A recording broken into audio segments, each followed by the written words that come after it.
Whole നമുക്കിന്നൊരു parcel വന്നിട്ടുണ്ട്. നമുക്കത് ജസ്റ്റ് ഒന്ന് അൺബോക്സ് ചെയ്ത് നോക്കാം. അതിൽ കുട്ടികളുടെ ന്യൂ ബോൺ തുടങ്ങിയിട്ട് 9 to 12 months വരെയുള്ള കുട്ടികളുടെ ജബലാസും പിന്നെ ഫ്രണ്ട് ഓപ്പൺ ഫ്രോക്കുമാണ്. മസ്ലിൻ ക്ലോത്തിലാണ് വരുന്നത്. ജസ്റ്റ് നമുക്ക് ഡീറ്റെയിൽ ആയിട്ട് നോക്കാം. ലൈറ്റ് വെയ്റ്റ് ആയിട്ടുള്ള മെറ്റീരിയലാണ്.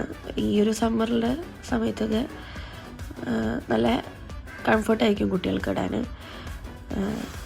പേന കത്തി കൊണ്ട് വിദ്യാരംഭം കുത്ത് ഹരിശ്രീ തോക്കിൻ കാഞ്ചി വലി ശീലം പണ്ടേ മാറാത്ത വ്യാധി നെഞ്ചിൽ പൂട്ടി വച്ചോ രംഗക്കലി തീരാത്ത വാശി അണ്ണൻ മീശ വെച്ചോരാട്ട പുലി